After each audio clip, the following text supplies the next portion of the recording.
e estamos aqui para ministrar a boa palavra do Senhor. Diz assim, ó: o rei da Síria fez guerra a Israel e, em conselho com seus oficiais, disse: em tal lugar estará o meu acampamento. Mas o homem de Deus mandou dizer ao rei de Israel: ei, guarda-te por passares por tal lugar, porque os sírios estão descendo para ali. O rei de Israel enviou tropas ao lugar ao que o homem de Deus falara e que tinha avisado. Assim se salvou, nenhuma e nem duas vezes. Então, turbando-se o homem em seu coração, chamou os servos e disse: ei, não me fareis saber quem de nós é pelo rei de Israel? E respondeu um dos servos: ó rei, ninguém, mas o profeta Eliseu, que está em Israel, faz saber ao rei de Israel as palavras que fala na tua câmara de dormir. E ele disse: ide aonde ele está, prenda e traga-o. Aonde ele está? Eis que ele está em Dotã. Amém? Amém. Sente dando glória a Deus. Já foi orado, já foi apresentado a Jesus. Irmão, prometo ser rápido, breve, sucinto e direto. Amém. Amém? Amém. Amanhã é quinta-feira, acredito eu que 95% da igreja trabalha. Ah, glória a Deus, aleluia. Glória a Deus. Amém, irmão? Amém. Aleluia. O texto que fizemos menção de ler essa noite é um texto bem conhecido, ainda mais a respeito do profeta que lhe é mencionado, o profeta Eliseu.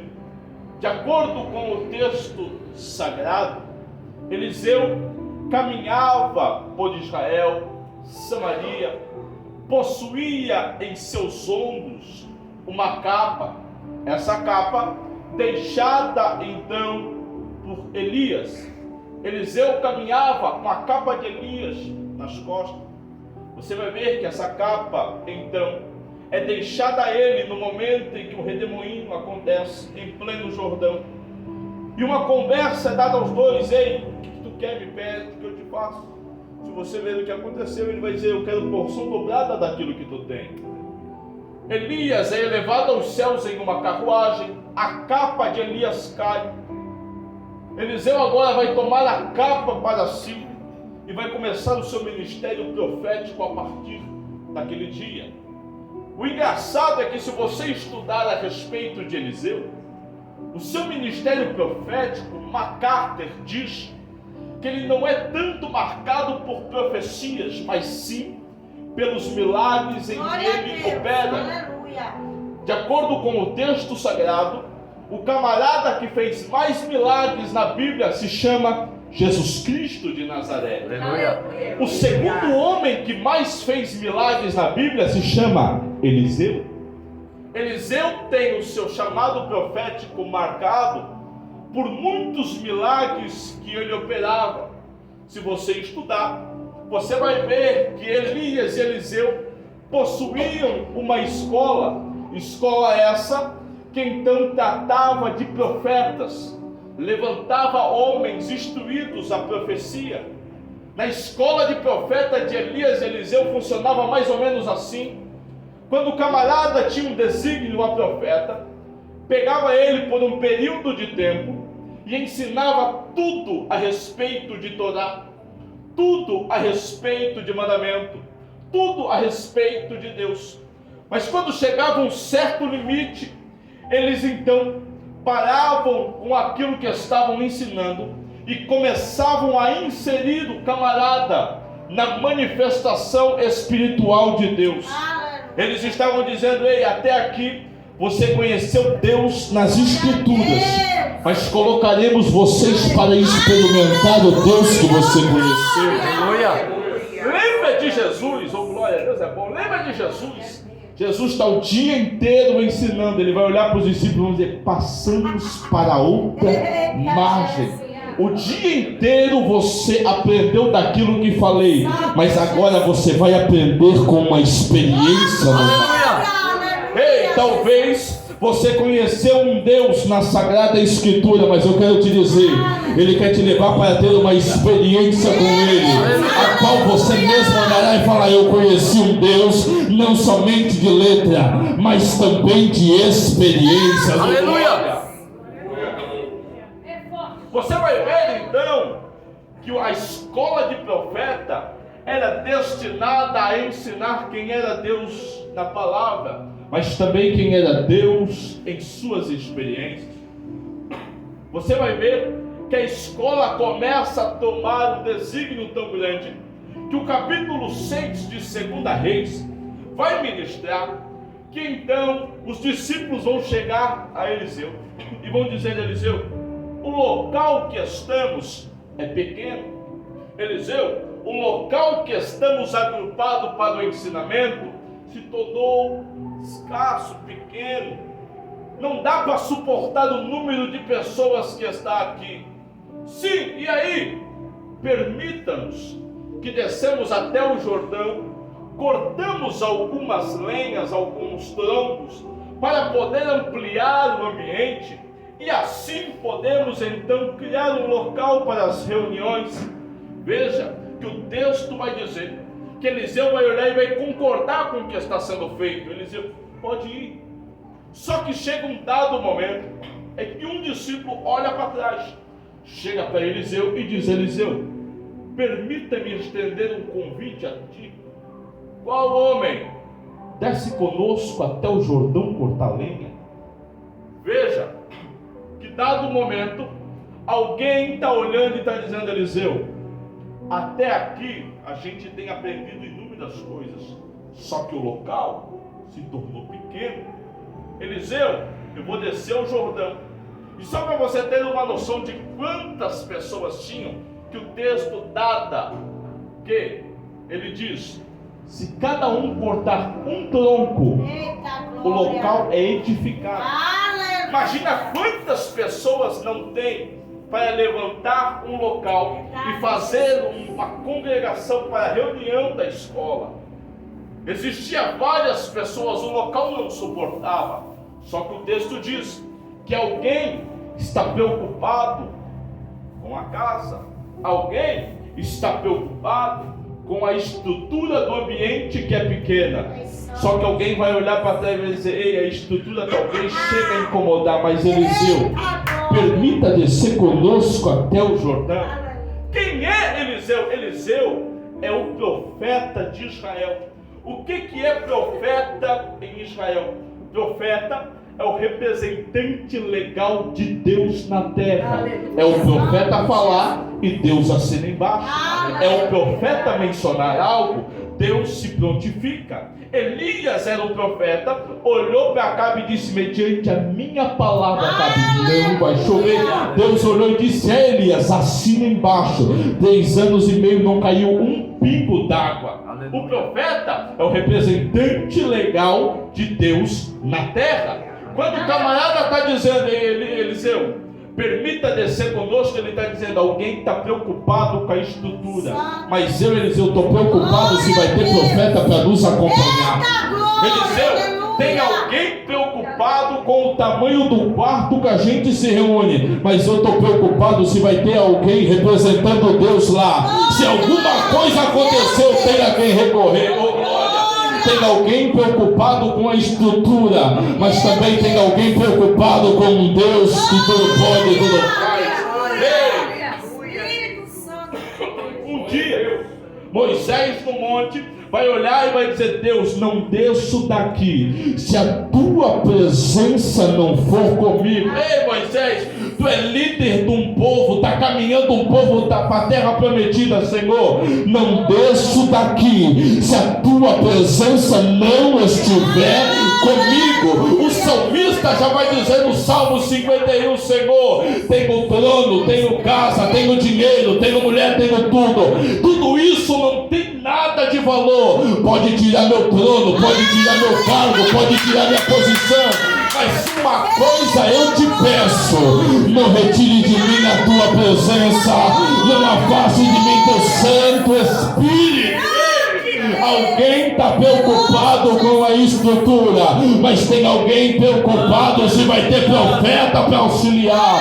Ei, não se preocupe com 4 paredes, se preocupe se terá representante legal da parte do Senhor operando na casa. Ei, tem alguém preocupado, querendo fazer status, lugar bonito para o povo congregar. Ei, o Senhor está habitando num coração sincero e não em um templo formoso. Tem alguém preocupado se vai ter profeta no Jordão. Aleluia. Glória a Deus. Maravilhoso, eterno Jesus. Ele vai dizer: ei, permita descer conosco até o Jordão. Ele vai dizer: oh Deus, chegando do Jordão, alguns homens vão cortar lenha. Chega um dado momento em que um homem começa a açoitar as árvores, a um ponto em que o ferro do machado sai do cabo e cai dentro do Jordão. Eu vou agilizar a mensagem para você da glória. Você vai ver então que quando o ferro cai no Jordão, a Bíblia diz que o camarada não culpa terceiros, não culpa quem chamou para cortar lenha, não culpa o dono do machado por dar um machado daquela qualidade para o camarada. Ele vai olhar o machado cair no Jordão, vai olhar e vai dizer: ah, meu Senhor, porque não era meu, era emprestado. Se você pegar o texto em sua extrema sabedoria, você vai ver que naquele tempo, ainda mais o tempo de Eliseu, o tal material feito para o machado, chamado ferro, era um instrumento escasso em toda Israel, dado a ele como algo raríssimo, valioso. Quem tinha, teria então como em sua vida 2 sentimentos: ele, o pessoal, o físico, o amoroso, tendo uma peça rara em sua mão. O segundo sentimento era valioso, porque quem tinha, só tinha quem tinha muito dinheiro. Se o camarada pega emprestado, é porque o camarada não tem dinheiro suficiente. Só que quando o machado cai, ele está dizendo: ah, meu Senhor, era emprestado, não culpei ninguém, eu não percebi a ferramenta. Veja que quando a ferramenta cai, dá a entender que o camarada tudo o que quer é o resultado de uma lenha caída. Eita, glória a Deus! O camarada quer o resultado, mas não observa a forma que está o instrumento de corte na mão dele. Para o machado sair do cabo, você vai entender que o machado deveria estar frouxo. Pega isso aqui, porque isso aqui é revelador. Aleluia. O machado só cai porque tem alguém que não está prestando atenção na ferramenta que possui na mão. Tem alguém açoitando madeira, mas não presta atenção na ferramenta que possui. Não para analisar que a ferramenta está frouxa. Veja, quando o soldado ia para a guerra, todo soldado israelita pegava a sua espada, começava a afiar para quando chegasse o confronto. Não perderia confronto de espadas. Por quê? Porque a sua espada estava afiada. Veja, naquele momento o camarada estava dizendo: ei, não estou me importando com a ferramenta, estou me importando com o resultado que ela vai dar. Só quero ver a lenha cair. Mas pega uma visão. Talvez você tenha estado dessa forma e não sabe por que o diabo tem que se levantar e prevalecido contra você. É porque você tem ido para a guerra com a sua ferramenta toda atravessada.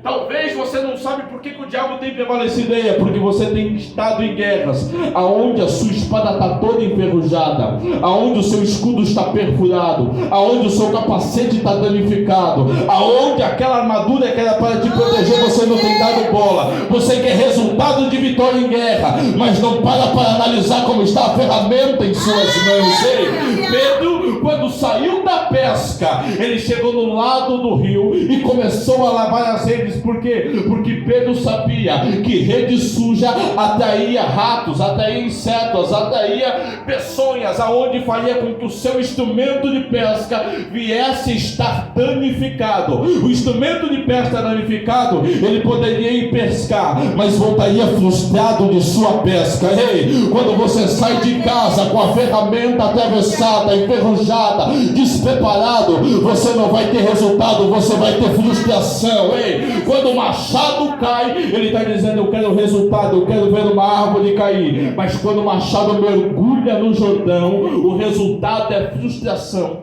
o resultado é tristeza, o resultado é revolta e uma possível e grande dívida para aquele homem. Sabe o que me alegra? É que ele vai olhar e vai dizer: era emprestado.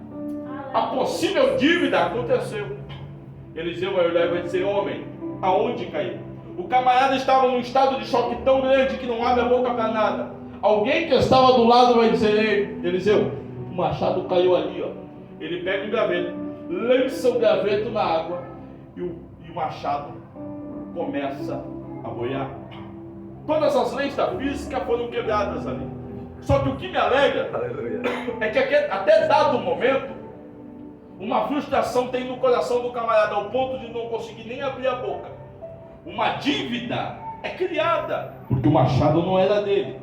O ferro era um instrumento caríssimo.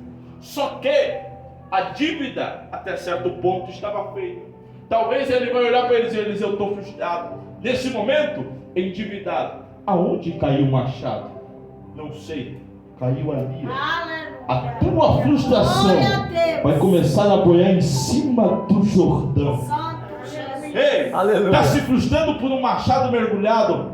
Pega esse graveto, ele lança o graveto, ele começa a boiar. Está frustrado? Pega a solução, boiando em cima do Jordão. Eu volto de acordo da Bíblia Sagrada e consigo entender quando Jesus caminhava por cima do mar, olhava Pedro e dizia: Pedro, vem, Pedro vai. Quando ele começa a submergir, ele diz: ei, Pedro, estás afundando, estás com problema, mas a solução está caminhando por cima desse mar.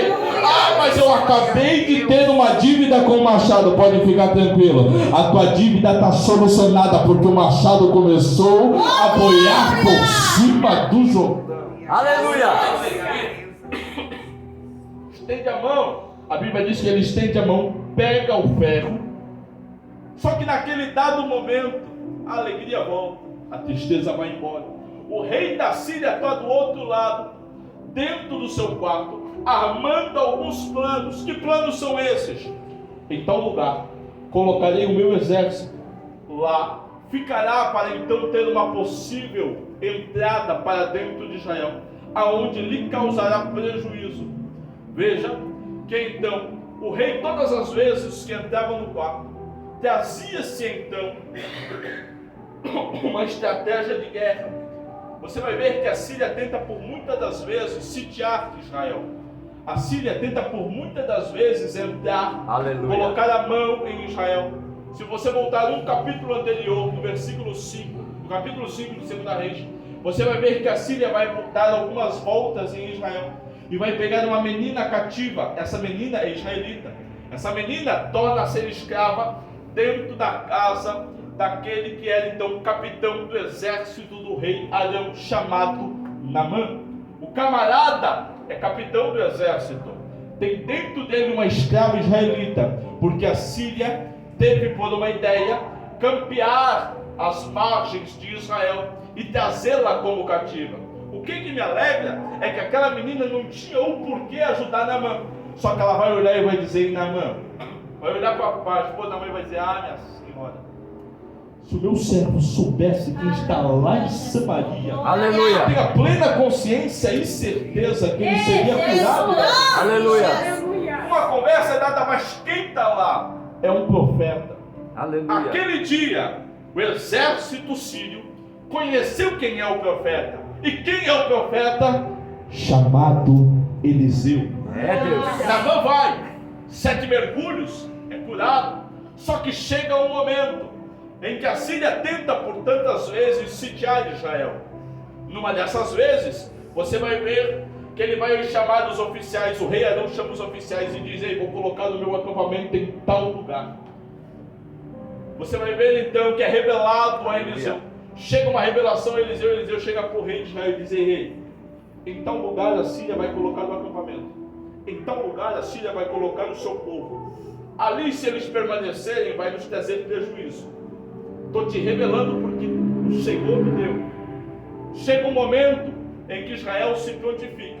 E todas as vezes que o rei Arão sai de casa para posicionar o exército em algum lugar, Israel está preparado, esperando o camarada chegar com seu exército. Na primeira vez, talvez o rei Arão achou, é uma coincidência. Mas conta a história. Aleluia. Que acontece a primeira, acontece a segunda, acontece a terceira. Quando passa-se de um certo ponto, ele vai olhar e vai dizer, ei, chama tudo que é oficial, tudo que é rei, chama tudo que é pelotão. Alguém dentro do nosso povo é contra nós. Sendo contra nós, está sendo a favor do rei de Israel. Porque tudo que a gente faz, eles já sabem primeiro. Alguém está nos traindo. Uma conversa é dada naquele dia. E qual é a conversa? Ei, eu quero saber quem é o traidor. Eu quero saber quem é pelo rei de Israel. Um certo homem, talvez já conhecendo quem era Eliseu, vai olhar e vai dizer, meu rei, eu tenho uma notícia para te dar. Qual é a notícia? Não tem ninguém te traindo. O problema não está aqui. Mas está onde? Não, o problema não está aqui. O causador disso tudo não está na Síria. Está lá em Israel. E se chama Eliseu. Mas como assim? Não. Senhor, tu vai para a tua câmara de dormir, faz os seus planos de guerra. Quando você deita na cama, as suas palavras balbuciadas dos lábios, o profeta sabe tudo. Porque Deus começa a revelar para ele. Oh, glória! Veja, todos os planos do inimigo, Eliseu começa a receber por revelação. É Deus. Sabe o que é mais interessante? É que se a revelação não vem, a Síria estabelece então o seu exército, Israel sofre prejuízos, Israel sofre ataques. Só que o que me deixa mais contente é que quem tem revelação não toma prejuízo. Aleluia.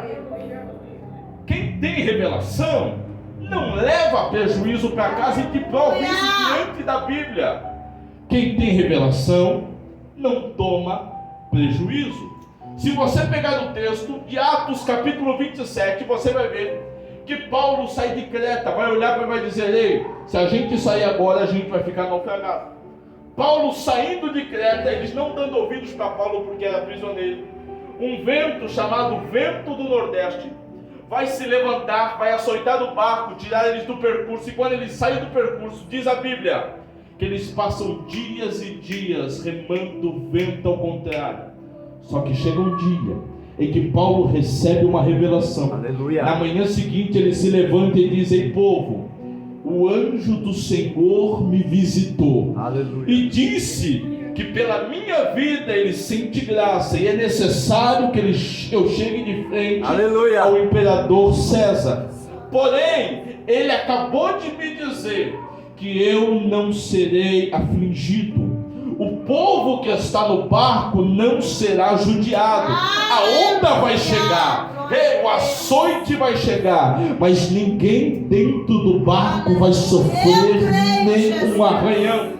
Por quê? Porque Paulo recebeu uma revelação de Deus. E quem tem revelação não toma prejuízo. Oh, glória! O versículo 34 vai confirmar que quando o vento cessa, quando estão nos últimos dias, Paulo se levanta e diz, o Senhor acabou de me revelar que nem um fio de cabelo do seu povo vai cair, porque o Senhor está conosco nesse barco. Por que, pregador? Porque quem tem revelação não toma prejuízo. Glória! Ei, os planos do inimigo estavam sendo revelados a Eliseu, porque Eliseu tinha revelação. Glória! Os planos do inimigo estavam sendo revelados para Eliseu, porque Eliseu tinha revelação. Ei, entenda algo da parte do Senhor. Sabe por que o diabo se levanta contra a tua vida? É porque os planos que ele tem levantado para te destruir não tem dado efeito, porque você tem revelação revelação na presença dele. Os planos que o diabo faz para te matar estão sendo interceptados porque você tem revelação. E quem tem revelação não toma prejuízo. Quem tem revelação não leva sorte. Quem tem revelação, oh glória, a arma do diabo não toca nele. Aleluia. Aleluia. Mas isso é só para quem tem revelação. Uma coisa é que me alegra, é que toda vez que o diabo faz, que o rei Arão vai tentar sitiar, Israel está sabendo, a revelação já foi dada, prejuízo não vai ter. Você vai ver que o rei, vou até fechar a Bíblia com você, se animar um pouquinho mais, amém? Dá uma glória a Deus aí. Aleluia. A Bíblia vai dizer, É forte. deixa eu até fechar o esboço. Santo Jesus. A Bíblia vai dizer que o rei Arão vai chegar para os oficiais e vai dizer: onde está esse camarada? Ele está lá em Dotã. Ah, está em Dotã? Pega, rodeia onde ele está, mas traz o camarada vivo. Cerca ele e traz ele para mim. Você vai ver que Eliseu vai dormir. Geazi está do lado. O camarada, Geazi não tem revelação, irmão. Geazi está do lado do camarada. Aleluia. A Bíblia diz que na noite exércitos de carros e cavalos e cavaleiros vão rodear a cidade aonde Eliseu estava. De noite, um acampamento sírio é colocado de pé por conta da vida de Eliseu. Sabe o que é mais interessante? É que a Bíblia diz que na manhã seguinte, ao romper da aurora, Eliseu se acorda, vai para fora da tenda e vai olhar o exército. Aleluia. Agora eu te pergunto, que sono é esse que faz o camarada dormir a noite toda, sendo que o inimigo está rodeando toda a cidade? Que sono é esse que tranquiliza o profeta na tenda, sabendo que a Síria está acampada ao seu redor só por conta da vida dele? Vou mais a fundo. Lembra de Jesus dormindo a popa do barco? Jesus está dormindo a popa do barco. O vento está soprando ao contrário. O barco está judiado. Ei, os discípulos vão dizer: Senhor, vai deixar que a gente pereça? Aqui eu te pergunto: que vento é esse que sopra? Que diabo é esse que berra? E Jesus está na popa dormindo. Oh glória! Sabe o que é isso? O diabo não conseguiu entender algo da parte do Senhor, que Jesus dormindo tem mais poder que o diabo acordado berrando. Ei, que sono é esse, Eliseu, que tu vai dormir a noite toda e o acampamento sírio está rodeando você? Ei, esse é o sono de quem confia no Senhor. Glória! Por que? Já dizia o diácono Jerônimo da Sede: ei, com Jesus no barco, pode jogar até o reino fora, oh glória! Que sono é esse que o camarada deita, dorme tranquilo, mas o diabo está esperando ele só abrir o olho, oh glória! É o sono de alguém que confia no Senhor. Já dizia o salmista no Salmo 7, Salmo 3, verso 7: eu deitei, eu dormi e eu acordei. Por quê? Porque o Senhor me sustentou, oh glória! Que sono é esse, Eliseu? Que tu deita na cama para dormir, o diabo está te esperando. É o sono de alguém que confia no Senhor. É o sono de alguém que confia no Senhor. Ei, talvez o diabo tenha te incomodado. Comece a confiar no Senhor, que as tuas noites serão noites bem dormidas, oh glória! Terá noite que tu vai ter que se acordar com o travesseiro molhado, de tanto babar, de tanto dormir profundo, oh glória! Pega isso, que é profético. Tem alguém que não consegue dormir à noite? Confia no Senhor, confia na força do seu braço. Terá noite bem dormida. Aleluia. Glória a Deus. Abacanaia. Aleluia. Glórias a Jesus. Aleluia. Eliseu, que sono é esse que faz você dormir a noite toda e os sírios estão rodeando? É o sono de quem confia no Senhor. Aleluia. É um sono de quem sabe aquele que prega. É um sono daquele que tem uma convivência, uma experiência com Deus. Que sono é esse, Eliseu? Só que Eliseu vai acordar de manhã. Pense comigo, irmão. Eliseu de manhã acordando, saindo da tenda. Ele não esboça nenhuma reação. Mas chega Geazi. Geazi é o camarada que não tem revelação. Geazi vai olhar e vai dizer: ai, meu Senhor, o que será de nós agora? A Bíblia diz que ele vai olhar para Geazi e vai dizer: Geazi, não temas. Maior é aquele que está conosco do que aquele que está com ele. Talvez Geazi olhou e disse: mas é só eu e tu. Não. Geazi, fica tranquilo.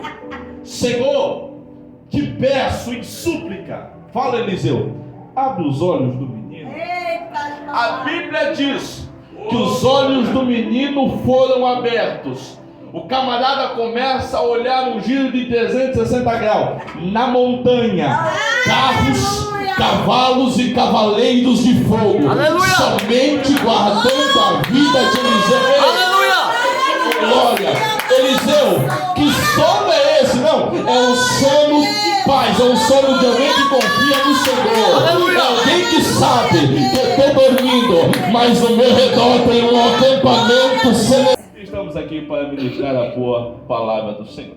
Diz assim, ó: o rei da Síria fez guerra a Israel e, em conselho com seus oficiais, disse: em tal lugar estará o meu acampamento. Mas o homem de Deus mandou dizer ao rei de Israel: ei, guarda-te por passares por tal lugar, porque os sírios estão descendo para ali. O rei de Israel enviou tropas ao lugar ao que o homem de Deus falara e que tinha avisado. Assim se salvou, nenhuma e nem duas vezes. Então, turbando-se o homem em seu coração, chamou os servos e disse: ei, não me fareis saber quem de nós é pelo rei de Israel?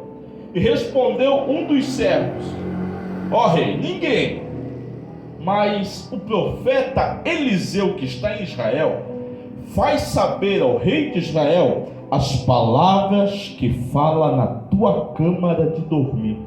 E ele disse: ide aonde ele está, prenda e traga-o. Aonde ele está? Eis que ele está em Dotã. Amém? Amém. Sente dando glória a Deus. Já foi orado, já foi apresentado a Jesus. Irmão, prometo ser rápido, breve, sucinto e direto. Amém? Amém. Amanhã é quinta-feira, acredito eu que 95% da igreja trabalha. Ah, glória a Deus, aleluia. Amém, irmão? Amém. Aleluia. O texto que fizemos menção de ler essa noite é um texto bem conhecido, ainda mais a respeito do profeta que lhe é mencionado, o profeta Eliseu. De acordo com o texto sagrado, Eliseu caminhava por Israel, Samaria, possuía em seus ombros uma capa. Essa capa deixada então por Elias. Eliseu caminhava com a capa de Elias nas costas. Você vai ver que essa capa então é deixada a ele no momento em que o redemoinho acontece em pleno Jordão. E uma conversa é dada aos dois: ei, o que tu quer, me pede, o que eu te faço?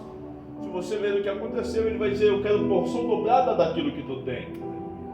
Elias é elevado aos céus em uma carruagem, a capa de Elias cai. Eliseu agora vai tomar a capa para si e vai começar o seu ministério profético a partir daquele dia. O engraçado é que, se você estudar a respeito de Eliseu, o seu ministério profético, MacArthur diz que ele não é tanto marcado por profecias, mas sim pelos milagres em que ele opera. De acordo com o texto sagrado, o camarada que fez mais milagres na Bíblia se chama Jesus Cristo de Nazaré. Aleluia. O segundo homem que mais fez milagres na Bíblia se chama Eliseu. Eliseu tem o seu chamado profético marcado por muitos milagres que ele operava. Se você estudar, você vai ver que Elias e Eliseu possuíam uma escola essa que então tratava de profetas, levantava homens instruídos à profecia. Na escola de profeta de Elias e Eliseu funcionava mais ou menos assim: quando o camarada tinha um desígnio a profeta, pegava ele por um período de tempo e ensinava tudo a respeito de Torá, tudo a respeito de mandamento, tudo a respeito de Deus. Mas quando chegava um certo limite, eles então paravam com aquilo que estavam ensinando e começavam a inserir o camarada na manifestação espiritual de Deus. Eles estavam dizendo: ei, até aqui você conheceu Deus nas Escrituras, mas colocaremos vocês para experimentar o Deus que você conheceu. Aleluia. Lembra de Jesus? Oh, glória a Deus, é bom. Lembra de Jesus? Jesus está o dia inteiro ensinando. Ele vai olhar para os discípulos e dizer: passamos para outra margem. O dia inteiro você aprendeu daquilo que falei, mas agora você vai aprender com uma experiência nova. Ei, talvez você conheceu um Deus na Sagrada Escritura, mas eu quero te dizer, Ele quer te levar para ter uma experiência com Ele, a qual você mesmo olhará e falar: eu conheci um Deus não somente de letra, mas também de experiência. Aleluia. Você vai ver então que a escola de profeta era destinada a ensinar quem era Deus na palavra, mas também quem era Deus em suas experiências. Você vai ver que a escola começa a tomar um desígnio tão grande que o capítulo 6 de 2 Reis vai ministrar que então os discípulos vão chegar a Eliseu e vão dizer a Eliseu: o local que estamos é pequeno. Eliseu, o local que estamos agrupados para o ensinamento se tornou escasso, pequeno. Não dá para suportar o número de pessoas que está aqui. Sim, e aí? Permita-nos que descemos até o Jordão, cortamos algumas lenhas, alguns troncos, para poder ampliar o ambiente, e assim podemos então criar um local para as reuniões. Veja que o texto vai dizer que Eliseu vai olhar e vai concordar com o que está sendo feito. Eliseu pode ir. Só que chega um dado momento é que um discípulo olha para trás, chega para Eliseu e diz: Eliseu, permita-me estender um convite a ti. Qual homem desce conosco até o Jordão cortar lenha? Veja que dado momento alguém está olhando e está dizendo: Eliseu, até aqui a gente tem aprendido inúmeras coisas, só que o local se tornou pequeno. Eliseu, eu vou descer o Jordão. E só para você ter uma noção de quantas pessoas tinham, que o texto data que ele diz: se cada um cortar um tronco, o local é edificado. Imagina quantas pessoas não tem para levantar um local e fazer uma congregação para a reunião da escola. Existia várias pessoas, o local não suportava. Só que o texto diz que alguém está preocupado com a casa, alguém está preocupado com a estrutura do ambiente que é pequena. Só que alguém vai olhar para trás e vai dizer: ei, a estrutura talvez chegue a incomodar, mas Eliseu, permita descer conosco até o Jordão. Quem é Eliseu? Eliseu é o profeta de Israel.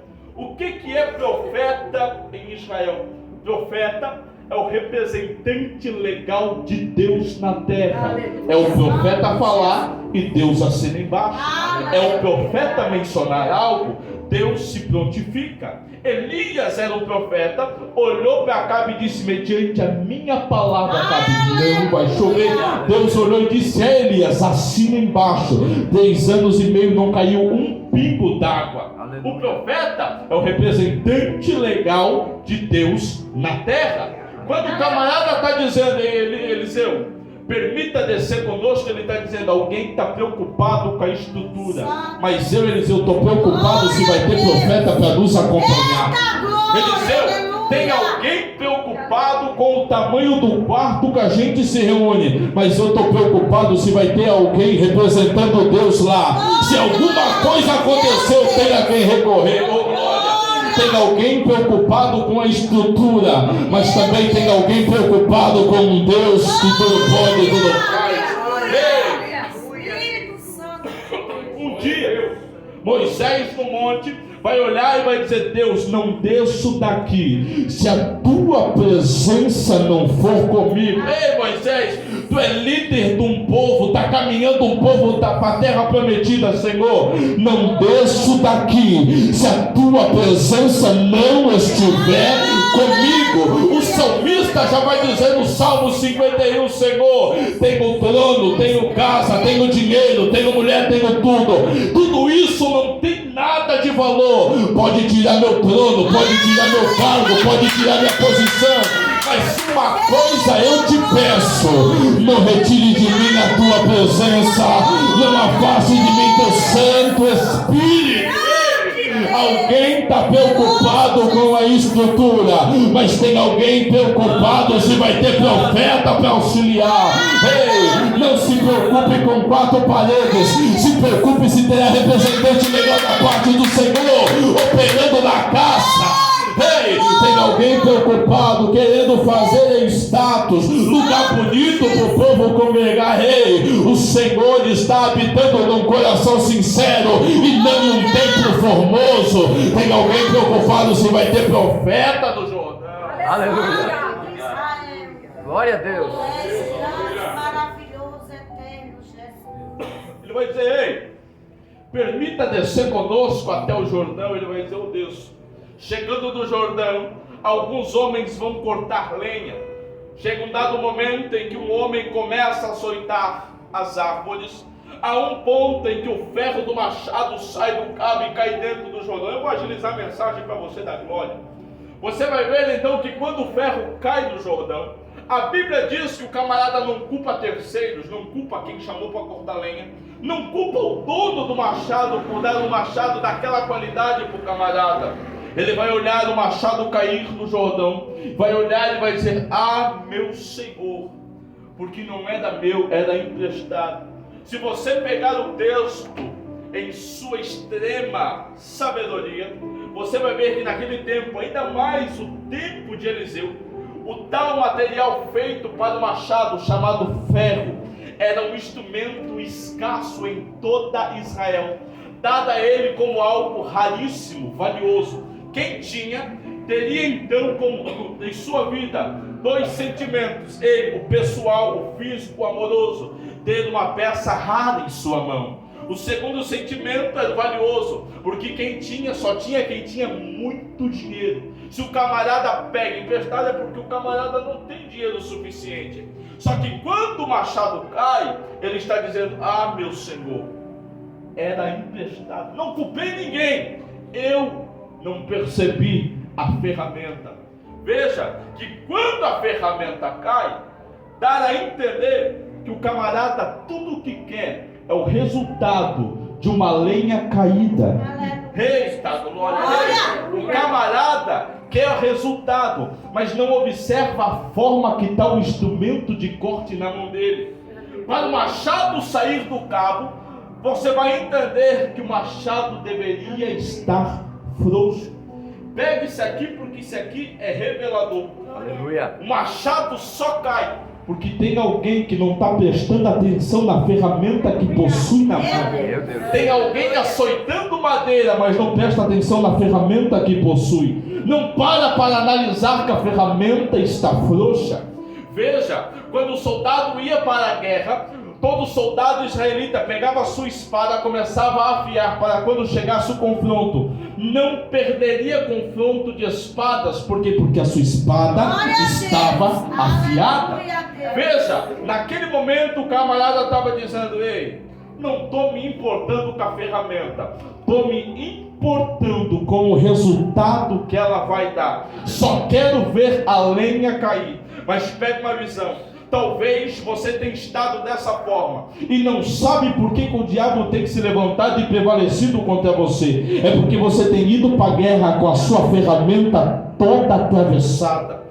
Talvez você não sabe por que o diabo tem prevalecido aí. É porque você tem estado em guerras aonde a sua espada está toda enferrujada, aonde o seu escudo está perfurado, aonde o seu capacete está danificado, aonde aquela armadura que era para te proteger você não tem dado bola. Você quer resultado de vitória em guerra, mas não para analisar como está a ferramenta em suas mãos. Ei, Pedro, quando saiu da pesca, ele chegou no lado do rio e começou a lavar as redes. Por quê? Porque Pedro sabia que rede suja atraía ratos, atraía insetos, atraía peçonhas, aonde faria com que o seu instrumento de pesca viesse a estar danificado. O instrumento de pesca danificado, ele poderia ir pescar, mas voltaria frustrado de sua pesca. Ei, quando você sai de casa com a ferramenta atravessada, enferrujada, despreparado, você não vai ter resultado, você vai ter frustração. Ei, quando o machado cai, ele está dizendo: eu quero resultado, eu quero ver uma árvore cair. Mas quando o machado mergulha no Jordão, o resultado é frustração,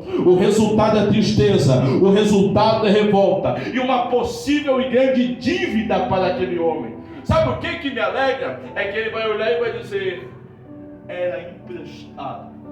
A possível dívida aconteceu. Eliseu vai olhar e vai dizer: homem, aonde caiu? O camarada estava num estado de choque tão grande que não abre a boca para nada. Alguém que estava do lado vai dizer: ei, Eliseu, o machado caiu ali, ó. Ele pega um graveto, lança o graveto na água e o machado começa a boiar. Todas as leis da física foram quebradas ali. Só que o que me alegra é que até dado momento, uma frustração tem no coração do camarada ao ponto de não conseguir nem abrir a boca. Uma dívida é criada, porque o machado não era dele. O ferro era um instrumento caríssimo. Só que a dívida, até certo ponto, estava feita. Talvez ele vai olhar para ele e dizer: Eliseu, eu estou frustrado. Nesse momento, endividado. Aonde caiu o machado? Não sei. Caiu ali. A tua frustração vai começar a boiar em cima do Jordão. Ei, está se frustrando por um machado mergulhado? Pega esse graveto, ele lança o graveto, ele começa a boiar. Está frustrado? Pega a solução, boiando em cima do Jordão. Eu volto de acordo da Bíblia Sagrada e consigo entender quando Jesus caminhava por cima do mar, olhava Pedro e dizia: Pedro, vem, Pedro vai. Quando ele começa a submergir, ele diz: ei, Pedro, estás afundando, estás com problema, mas a solução está caminhando por cima desse mar. Ei, mas eu acabei de ter uma dívida com o machado. Pode ficar tranquilo, a tua dívida está solucionada, porque o machado começou a boiar por cima do Jordão. Aleluia! Estende a mão. A Bíblia diz que ele estende a mão, pega o ferro. Só que naquele dado momento, a alegria volta, a tristeza vai embora. O rei da Síria está do outro lado, dentro do seu quarto, armando alguns planos. Que planos são esses?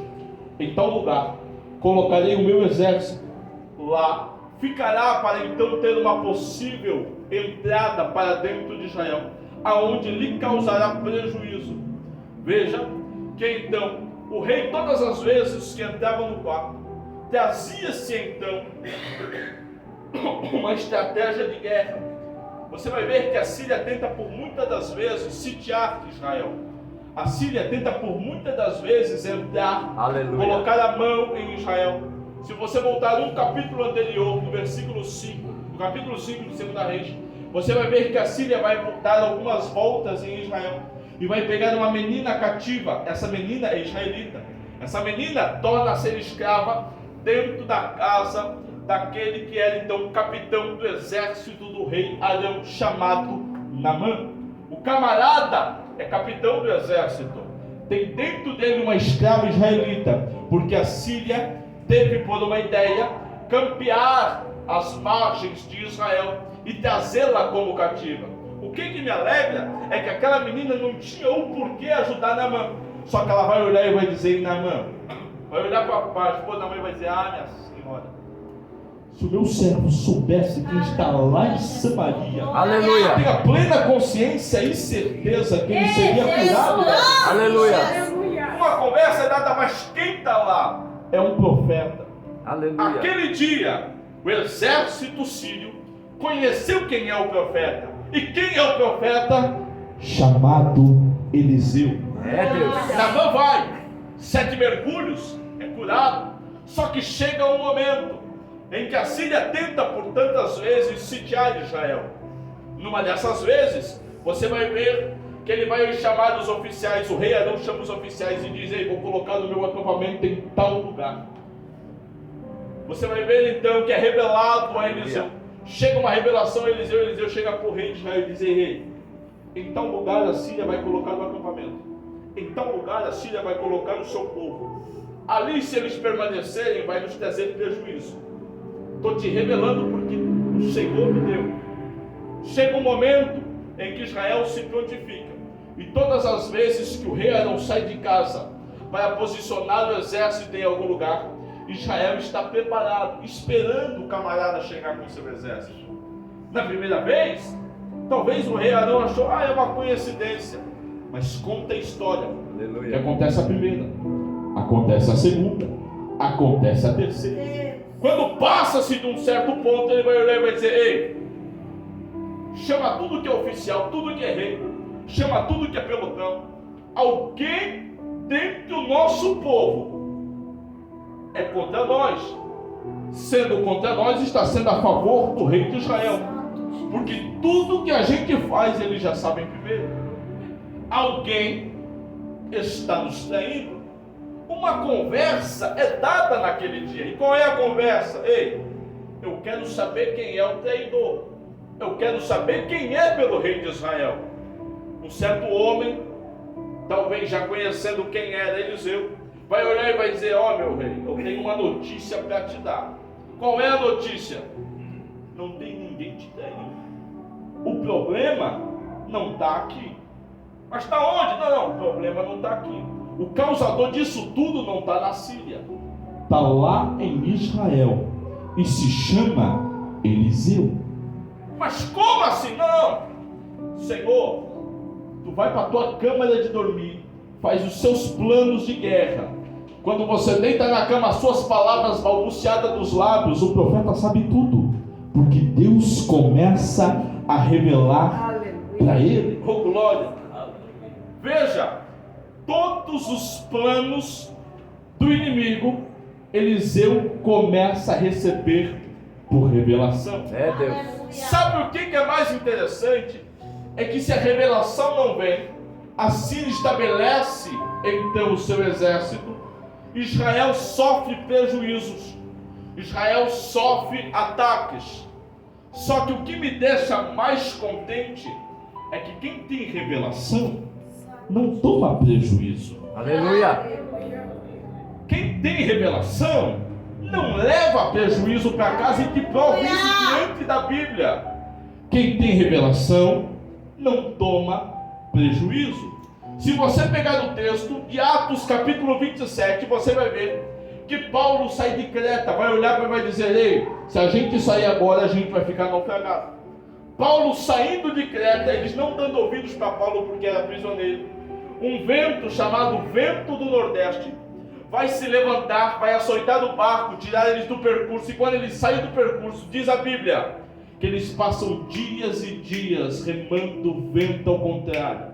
Só que chega um dia em que Paulo recebe uma revelação. Aleluia. Na manhã seguinte ele se levanta e diz: ei, povo, o anjo do Senhor me visitou. Aleluia. E disse que pela minha vida ele sente graça, e é necessário que eu chegue de frente Aleluia. ao imperador César.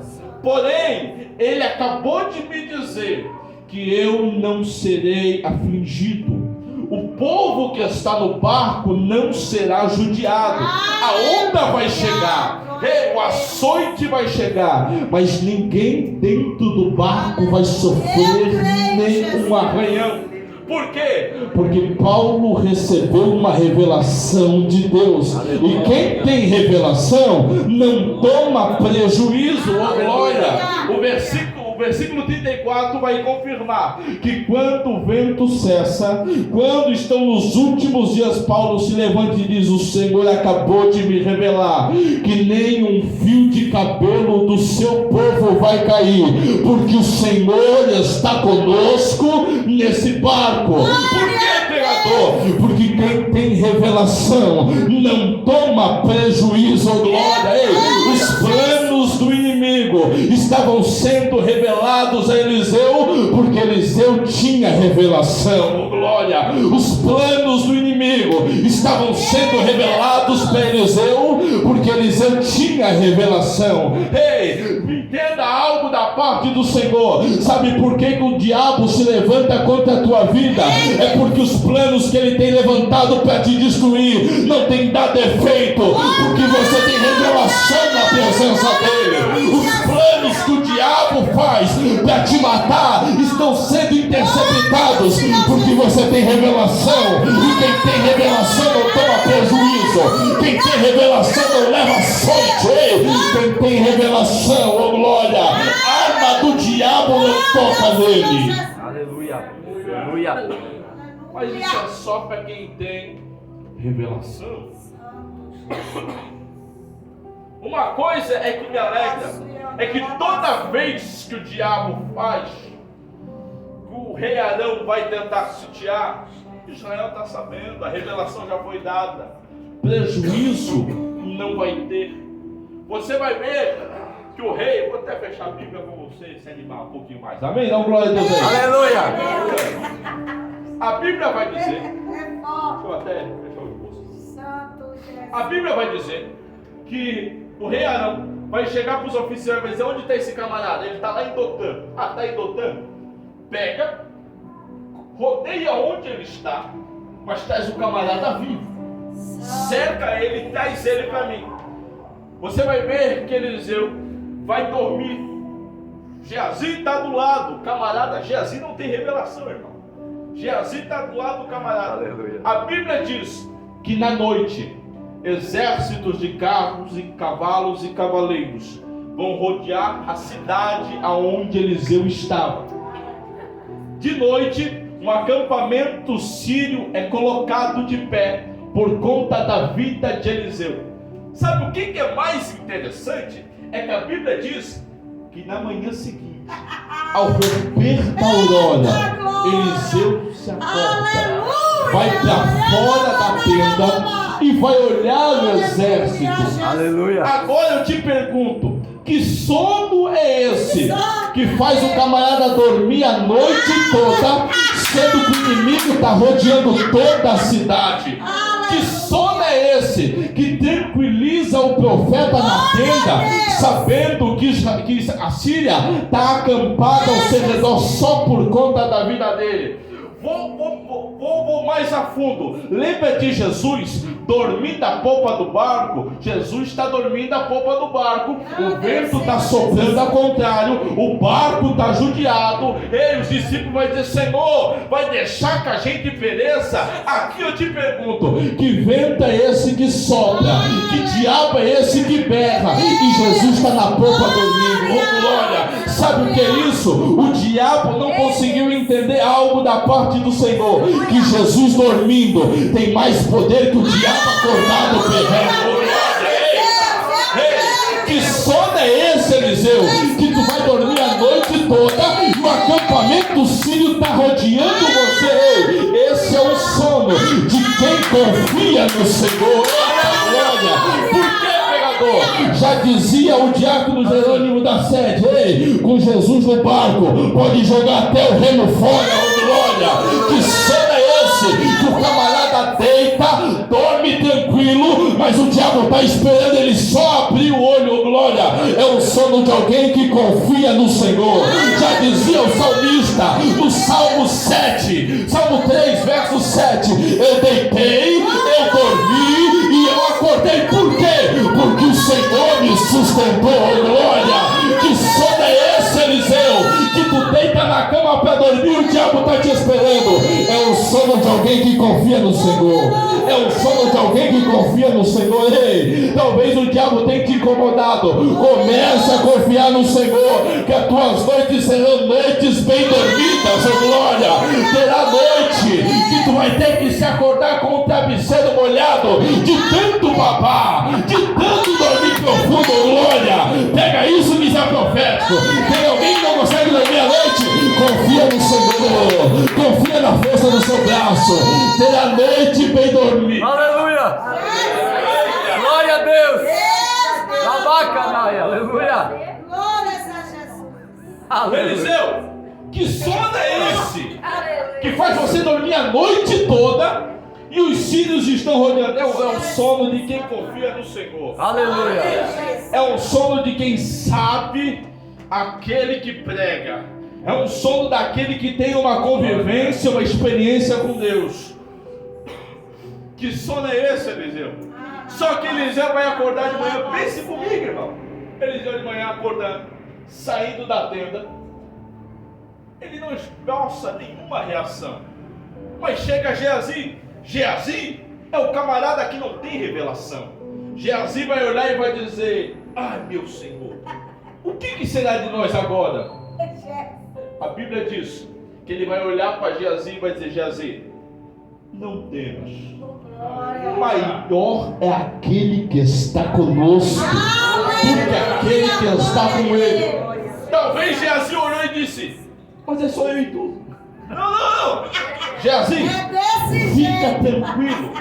Senhor, te peço em súplica. Fala, Eliseu, abre os olhos do menino. A Bíblia diz que os olhos do menino foram abertos. O camarada começa a olhar um giro de 360 graus. Na montanha, carros, cavalos e cavaleiros de fogo. Aleluia! Somente guardando a vida de Eliseu. Aleluia! Glória!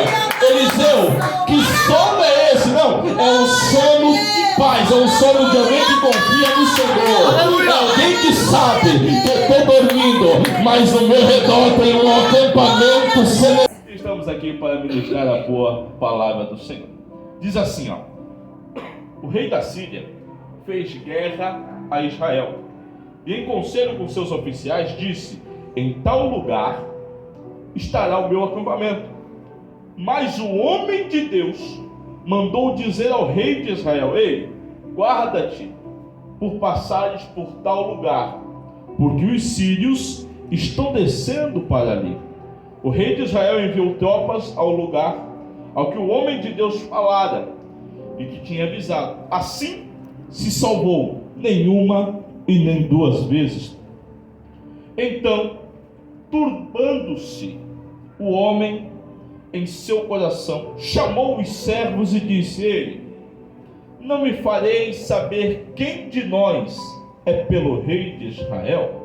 E respondeu um dos servos: ó rei, ninguém, mas o profeta Eliseu, que está em Israel, faz saber ao rei de Israel as palavras que fala na tua câmara de dormir. E ele disse: ide aonde ele está, prenda e traga-o. Aonde ele está? Eis que ele está em Dotã. Amém? Amém. Sente dando glória a Deus. Já foi orado, já foi apresentado a Jesus.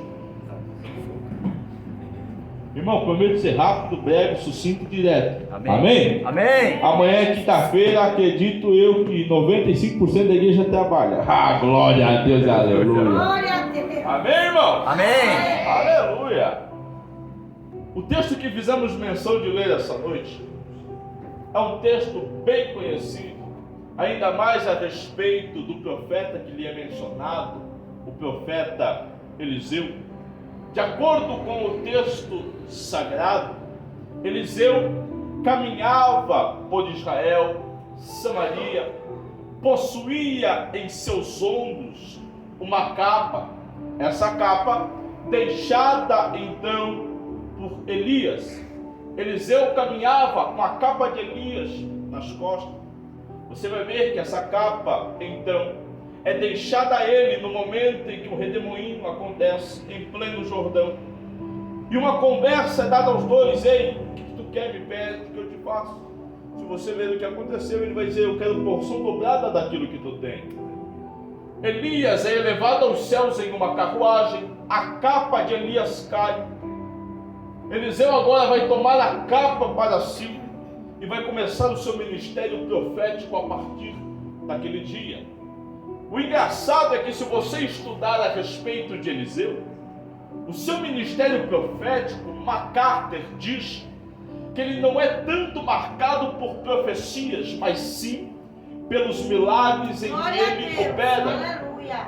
De acordo com o texto sagrado, o camarada que fez mais milagres na Bíblia se chama Jesus Cristo de Nazaré. Aleluia. O segundo homem que mais fez milagres na Bíblia se chama Eliseu. Eliseu tem o seu chamado profético marcado por muitos milagres que ele operava. Se você estudar, você vai ver que Elias e Eliseu possuíam uma escola essa que então tratava de profetas, levantava homens instruídos à profecia.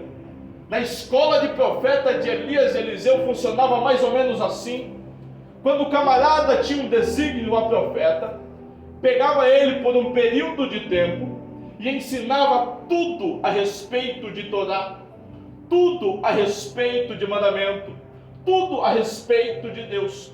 Mas quando chegava um certo limite, eles então paravam com aquilo que estavam ensinando e começavam a inserir o camarada na manifestação espiritual de Deus.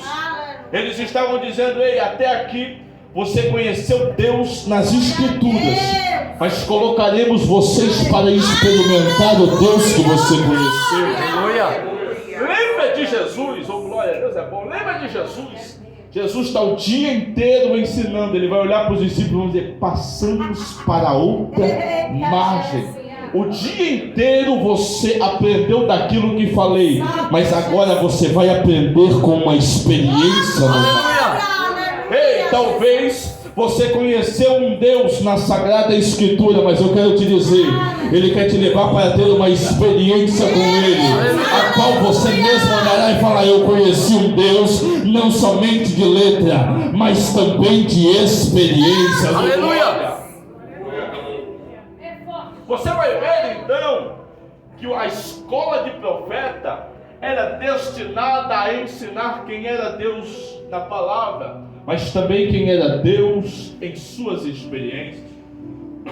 Você vai ver que a escola começa a tomar um desígnio tão grande que o capítulo 6 de 2 Reis vai ministrar que então os discípulos vão chegar a Eliseu e vão dizer a Eliseu: o local que estamos é pequeno. Eliseu, o local que estamos agrupados para o ensinamento se tornou escasso, pequeno. Não dá para suportar o número de pessoas que está aqui. Sim, e aí? Permita-nos que descemos até o Jordão, cortamos algumas lenhas, alguns troncos, para poder ampliar o ambiente, e assim podemos então criar um local para as reuniões. Veja que o texto vai dizer que Eliseu vai olhar e vai concordar com o que está sendo feito. Eliseu pode ir. Só que chega um dado momento é que um discípulo olha para trás, chega para Eliseu e diz: Eliseu, permita-me estender um convite a ti. Qual homem? Desce conosco até o Jordão cortar lenha. Veja que dado momento alguém está olhando e está dizendo: Eliseu, até aqui a gente tem aprendido inúmeras coisas, só que o local se tornou pequeno. Eliseu, eu vou descer o Jordão. E só para você ter uma noção de quantas pessoas tinham, que o texto dada, que ele diz: se cada um cortar um tronco, o local é edificado. Imagina quantas pessoas não tem para levantar um local e fazer uma congregação para a reunião da escola. Existia várias pessoas, o local não suportava. Só que o texto diz que alguém está preocupado com a casa, alguém está preocupado com a estrutura do ambiente que é pequena. Só que alguém vai olhar para trás e vai dizer: ei, a estrutura talvez chegue a incomodar, mas Eliseu, permita descer conosco até o Jordão. Quem é Eliseu? Eliseu é o profeta de Israel. O que é profeta em Israel?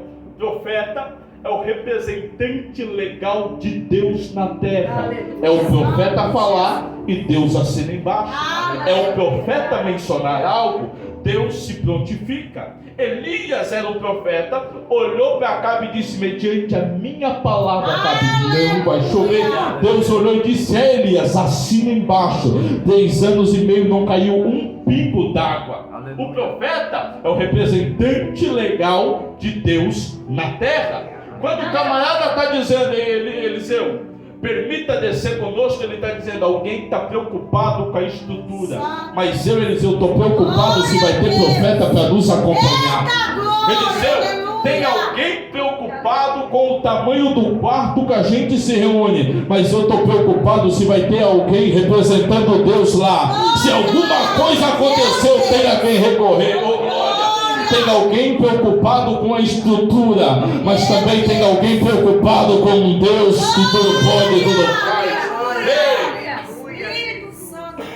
Um dia, Moisés no monte vai olhar e vai dizer: Deus, não desço daqui se a tua presença não for comigo. Ei, Moisés, tu é líder de um povo, está caminhando um povo para a terra prometida. Senhor, não desço daqui se a tua presença não estiver comigo. O salmista já vai dizer no Salmo 51: Senhor, tenho trono, tenho casa, tenho dinheiro, tenho mulher, tenho tudo isso não tem nada de valor.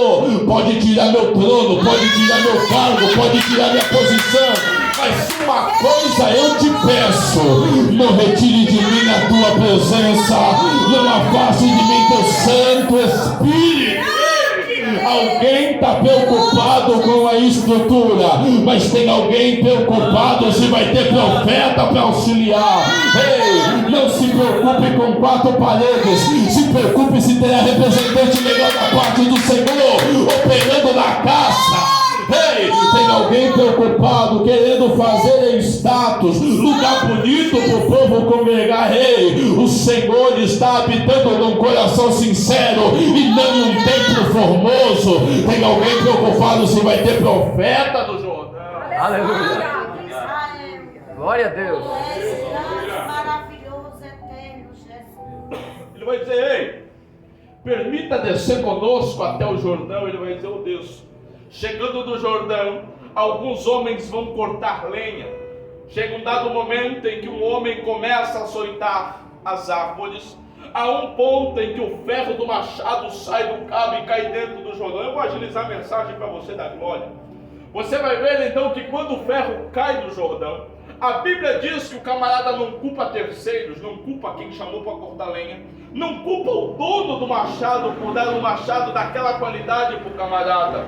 Ele vai olhar o machado cair no Jordão, vai olhar e vai dizer: ah, meu Senhor, porque não era meu, era emprestado. Se você pegar o texto em sua extrema sabedoria, você vai ver que naquele tempo, ainda mais o tempo de Eliseu, o tal material feito para o machado, chamado ferro, era um instrumento escasso em toda Israel, dado a ele como algo raríssimo, valioso. Quem tinha, teria então como em sua vida 2 sentimentos: ele, o pessoal, o físico, o amoroso, tendo uma peça rara em sua mão. O segundo sentimento é valioso, porque quem tinha, só tinha quem tinha muito dinheiro. Se o camarada pega emprestado é porque o camarada não tem dinheiro suficiente. Só que quando o machado cai, ele está dizendo: ah, meu Senhor, era emprestado, não culpei ninguém, eu não percebi a ferramenta. Veja que quando a ferramenta cai, dá a entender que o camarada tudo o que quer é o resultado de uma lenha caída. Eita, glória a Deus. O camarada quer o resultado, mas não observa a forma que está o instrumento de corte na mão dele. Quando o machado sair do cabo, você vai entender que o machado deveria estar frouxo.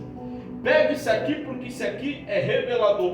Aleluia. O machado só cai porque tem alguém que não está prestando atenção na ferramenta que possui na mão. Meu Deus. Tem alguém açoitando madeira, mas não presta atenção na ferramenta que possui. Não para analisar que a ferramenta está frouxa. Veja, quando o soldado ia para a guerra, todo soldado israelita pegava a sua espada, começava a afiar para quando chegasse o confronto. Não perderia confronto de espadas. Por quê? Porque a sua espada estava afiada. Veja, naquele momento o camarada estava dizendo: ei, não estou me importando com a ferramenta, estou me importando com o resultado que ela vai dar. Só quero ver a lenha cair. Mas pega uma visão. Talvez você tenha estado dessa forma e não sabe por que o diabo tem que se levantar e prevalecido contra você. É porque você tem ido para a guerra com a sua ferramenta toda atravessada. Talvez você não sabe por que o diabo tem prevalecido aí. É porque você tem estado em guerras aonde a sua espada está toda enferrujada, aonde o seu escudo está perfurado, aonde o seu capacete está danificado, aonde aquela armadura que era para te proteger você não tem dado bola. Você quer resultado de vitória em guerra, mas não para analisar como está a ferramenta em suas mãos. Ei, Pedro, quando saiu da pesca, ele chegou no lado do rio e começou a lavar as redes. Por quê? Porque Pedro sabia que rede suja atraía ratos, atraía insetos, atraía peçonhas, aonde faria com que o seu instrumento de pesca viesse estar danificado. O instrumento de pesca danificado, ele poderia ir pescar, mas voltaria frustrado de sua pesca. Ei, quando você sai de casa com a ferramenta atravessada, enferrujada, despreparado, você não vai ter resultado, você vai ter frustração. Ei, quando o machado cai, ele está dizendo: eu quero resultado, eu quero ver uma árvore cair. Mas quando o machado mergulha no Jordão, o resultado é frustração, o resultado é tristeza, o resultado é revolta e uma possível e grande dívida para aquele homem. Sabe o que me alegra? É que ele vai olhar e vai dizer: era emprestado. A possível dívida aconteceu. Eliseu vai olhar e vai dizer: homem, aonde caiu? O camarada estava num estado de choque tão grande que não abre a boca para nada. Alguém que estava do lado vai dizer: ei, Eliseu, o machado caiu ali, ó. Ele pega um graveto, lança o graveto na água e o machado começa a boiar. Todas as leis da física foram quebradas ali. Só que o que me alegra é que até dado momento, uma frustração tem no coração do camarada ao ponto de não conseguir nem abrir a boca. Uma dívida é criada, porque o machado não era dele. O ferro era um instrumento caríssimo. Só que a dívida, até certo ponto, estava feita. Talvez ele vai olhar para ele e dizer: Eliseu, eu estou frustrado. Nesse momento, endividado. Aonde caiu o machado? Não sei. Caiu ali. A tua frustração vai começar a boiar em cima do Jordão. Ei, está se frustrando por um machado mergulhado? Pega esse graveto, ele lança o graveto, ele começa a boiar. Está frustrado? Pega a solução, boiando em cima do Jordão. Eu volto de acordo da Bíblia Sagrada e consigo entender quando Jesus caminhava por cima do mar, olhava Pedro e dizia: Pedro, vem, Pedro vai. Quando ele começa a submergir, ele diz: ei, Pedro, estás afundando, estás com problema, mas a solução está caminhando por cima desse mar. Ei, mas eu acabei de ter uma dívida com o machado. Pode ficar tranquilo, a tua dívida está solucionada, porque o machado começou a boiar por cima do Jordão. Aleluia! Estende a mão. A Bíblia diz que ele estende a mão, pega o ferro. Só que naquele dado momento, a alegria volta, a tristeza vai embora. O rei da Síria está do outro lado, dentro do seu quarto, armando alguns planos. Que planos são esses? Em tal lugar colocarei o meu exército, lá ficará para então ter uma possível entrada para dentro de Israel, aonde lhe causará prejuízo. Veja que então o rei, todas as vezes que entrava no quarto, trazia-se então uma estratégia de guerra. Você vai ver que a Síria tenta por muitas das vezes sitiar Israel. A Síria tenta por muitas das vezes entrar, Aleluia. colocar a mão em Israel. Se você voltar um capítulo anterior, no versículo 5, no capítulo 5 de 2 Reis, você vai ver que a Síria vai dar algumas voltas em Israel e vai pegar uma menina cativa. Essa menina é israelita. Essa menina torna a ser escrava dentro da casa daquele que era então capitão do exército do rei Arão, chamado Naamã. O camarada é capitão do exército, tem dentro dele uma escrava israelita, porque a Síria teve por uma ideia campear as margens de Israel e trazê-la como cativa. O que me alegra é que aquela menina não tinha o porquê ajudar Naamã, só que ela vai olhar e vai dizer: Naamã, vai olhar para a esposa da mãe e vai dizer: ah, minha senhora, se o meu servo soubesse quem está lá em Samaria, Aleluia. tenha plena consciência e certeza que ele seria curado. Aleluia. Uma conversa é dada, mas quem está lá é um profeta. Aleluia. Aquele dia, o exército sírio conheceu quem é o profeta. E quem é o profeta? Chamado Eliseu. É, Deus. Naamã vai, 7 mergulhos, é curado. Só que chega um momento em que a Síria tenta por tantas vezes sitiar Israel. Numa dessas vezes, você vai ver que ele vai chamar os oficiais. O rei Arão chama os oficiais e diz: ei, vou colocar o meu acampamento em tal lugar. Você vai ver então que é revelado a Eliseu. Chega uma revelação a Eliseu. Eliseu chega para o rei de Israel e diz: ei, rei, em tal lugar a Síria vai colocar o acampamento. Em tal lugar a Síria vai colocar o seu povo. Ali, se eles permanecerem, vai nos trazer prejuízo. Estou te revelando porque o Senhor me deu. Chega um momento em que Israel se prontifica. E todas as vezes que o rei Arão sai de casa para posicionar o exército em algum lugar, Israel está preparado, esperando o camarada chegar com seu exército. Na primeira vez, talvez o rei Arão achou: é uma coincidência.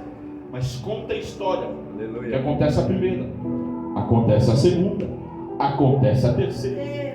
Quando passa-se de um certo ponto, ele vai olhar e vai dizer: ei, chama tudo que é oficial, tudo que é rei, chama tudo que é pelotão. Alguém dentro do nosso povo é contra nós.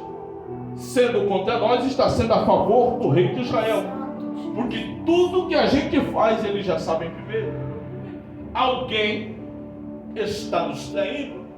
Uma conversa é dada naquele dia. E qual é a conversa? Ei, eu quero saber quem é o traidor. Eu quero saber quem é pelo rei de Israel. Um certo homem, talvez já conhecendo quem era Eliseu, vai olhar e vai dizer: ó, meu rei, eu tenho uma notícia para te dar. Qual é a notícia? Não tem ninguém te traindo. O problema não está aqui. Mas está onde? Não, o problema não está aqui. O causador disso tudo não está na Síria, está lá em Israel e se chama Eliseu. Mas como assim? Não, Senhor, tu vai para a tua câmara de dormir, faz os seus planos de guerra. Quando você deita na cama, as suas palavras balbuciadas dos lábios, o profeta sabe tudo, porque Deus começa a revelar para ele. Oh, glória! Veja, todos os planos do inimigo, Eliseu começa a receber por revelação. É, Deus. Sabe o que é mais interessante? É que se a revelação não vem, a Síria estabelece então o seu exército, Israel sofre prejuízos, Israel sofre ataques. Só que o que me deixa mais contente é que quem tem revelação não toma prejuízo. Aleluia. Quem tem revelação não leva prejuízo para casa, e te prova isso diante da Bíblia. Quem tem revelação não toma prejuízo. Se você pegar o texto de Atos capítulo 27, você vai ver que Paulo sai de Creta, vai olhar e vai dizer: ei, se a gente sair agora, a gente vai ficar naufragado. Paulo saindo de Creta, eles não dando ouvidos para Paulo porque era prisioneiro, um vento chamado vento do Nordeste vai se levantar, vai açoitar do barco, tirar eles do percurso, e quando eles saem do percurso, diz a Bíblia, que eles passam dias e dias remando o vento ao contrário. Só que chega um dia em que Paulo recebe uma revelação. Aleluia. Na manhã seguinte ele se levanta e diz: ei povo, o anjo do Senhor me visitou. Aleluia. E disse que pela minha vida ele sente graça e é necessário que eu chegue de frente Aleluia. ao imperador César. Porém, ele acabou de me dizer que eu não serei afligido. O povo que está no barco não será judiado. A onda vai chegar, o açoite vai chegar, mas ninguém dentro do barco vai sofrer nenhum arranhão. Por quê? Porque Paulo recebeu uma revelação de Deus. Aleluia. E quem tem revelação não toma prejuízo. Oh, glória! O versículo 34 vai confirmar que quando o vento cessa, quando estão nos últimos dias, Paulo se levanta e diz: o Senhor acabou de me revelar que nem um fio de cabelo do seu povo vai cair, porque o Senhor está conosco nesse barco. Por que, pregador? Porque quem tem revelação não toma prejuízo. Glória! Ei, os planos do inimigo estavam sendo revelados a Eliseu, porque Eliseu tinha revelação. Glória! Os planos do inimigo estavam sendo revelados para Eliseu, porque Eliseu tinha revelação. Ei, entenda algo da parte do Senhor. Sabe por que o diabo se levanta contra a tua vida? É porque os planos que ele tem levantado para te destruir não tem dado efeito, porque você tem revelação na presença dele. Os planos que o diabo faz para te matar estão sendo interceptados, porque você tem revelação. E quem tem revelação não toma prejuízo. Quem tem revelação não leva sorte. Ei, quem tem revelação, oh glória, a arma do diabo não toca nele. Aleluia. Aleluia. Mas isso é só para quem tem revelação. Uma coisa é que me alegra, é que toda vez que o diabo faz, que o rei Arão vai tentar sitiar, Israel está sabendo, a revelação já foi dada, prejuízo não vai ter. Você vai ver que o rei, vou até fechar a Bíblia com você, se animar um pouquinho mais, amém? Dá glória a Deus aí. Aleluia. A Bíblia vai dizer, deixa eu até fechar o bolso. A Bíblia vai dizer que o rei Arão vai chegar para os oficiais e vai dizer: onde está esse camarada? Ele está lá em Dotã. Ah, está em Dotã? Pega, rodeia onde ele está, mas traz o camarada vivo. Cerca ele e traz ele para mim. Você vai ver que Eliseu vai dormir. Geazi está do lado. Camarada, Geazi não tem revelação, irmão. Geazi está do lado do camarada. Aleluia. A Bíblia diz que na noite exércitos de carros e cavalos e cavaleiros vão rodear a cidade aonde Eliseu estava. De noite, um acampamento sírio é colocado de pé por conta da vida de Eliseu. Sabe o que é mais interessante? É que a Bíblia diz que na manhã seguinte, ao romper da aurora, Eliseu se acorda, vai para fora da tenda e vai olhar o exército. Aleluia. Agora eu te pergunto, que sono é esse que faz o camarada dormir a noite toda, sendo que o inimigo está rodeando toda a cidade? Que sono é esse que tranquiliza o profeta na tenda, sabendo que a Síria está acampada ao seu redor só por conta da vida dele? Vou mais a fundo. Lembra de Jesus dormindo a polpa do barco, Jesus está dormindo a polpa do barco, o vento está soprando ao contrário, o barco está judiado. Ei, os discípulos vão dizer: Senhor, vai deixar que a gente pereça? Aqui eu te pergunto: que vento é esse que sopra? Que diabo é esse que berra? E Jesus está na polpa dormindo. Oh, glória! Sabe o que é isso? O diabo não conseguiu entender algo da parte do Senhor, que Jesus dormindo tem mais poder que o diabo acordado berrando. Ei, que sono é esse, Eliseu? Que tu vai dormir a noite toda e o acampamento sírio está rodeando você. Ei, esse é o sono de quem confia no Senhor. Glória! Por que? Já dizia o diácono Jerônimo da Sede: ei, com Jesus no barco, pode jogar até o remo fora, oh glória! Que sono é esse? Que o camarada deita, dorme tranquilo, mas o diabo está esperando ele só abrir o olho, oh glória! É o sono de alguém que confia no Senhor. Já dizia o salmista no Salmo 7, Salmo 3, verso 7: eu deitei, eu dormi e eu acordei. Por quê?